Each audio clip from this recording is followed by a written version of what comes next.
قرآن پاک کی تلاوت کے دوران آپ نے بعض مقامات پر سکتہ لکھا ہوا لازمی دیکھا ہوگا، لیکن کیا آپ کو معلوم ہے سکتہ کسے کہتے ہیں اور اس کی ادائیگی کا صحیح طریقہ کیا ہے؟ یاد رکھیں، سکتہ کا مطلب یہ ہے کہ آواز رک جائے اور سانس جاری رہے، یعنی نہ ہی مکمل وقف ہو کہ آواز بالکل ختم ہو جائے اور نہ ہی مکمل وصل ہو یعنی ملا کر پڑھا جائے، بلکہ ایک ہلکا سا ٹھہراؤ ہو اور پھر آگے پڑھا جائے۔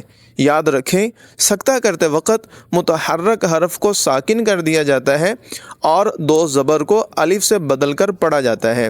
قرآن پاک میں 4 مقامات پر سکتہ واجب ہے۔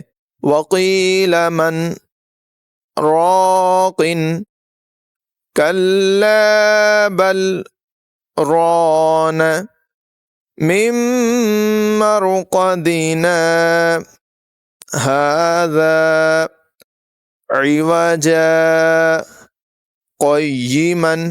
ان مقامات پر پڑھتے وقت سانس نہیں توڑنی بلکہ ہلکا سا رکنا ہے اور پھر فوراً آگے پڑھنا ہے، لیکن بعض لوگ یہاں پر سکتہ کیے بغیر آگے پڑھ جاتے ہیں یا پھر مکمل وقف کر دیتے ہیں۔ یہ دونوں طریقے غلط ہیں۔ خوبصورت تلاوت کا راز یہی ہے کہ قرآن پاک کو تجوید کے ساتھ پڑھا جائے۔ مزید ایسی اصلاحی ویڈیوز کے لیے رحمانیات چینل کو سبسکرائب کریں، ویڈیو پسند آئے تو لائک کریں، دوسروں تک پہنچانے کے لیے شیئر کریں اور کمنٹس میں اپنی رائے ضرور دیجیے گا۔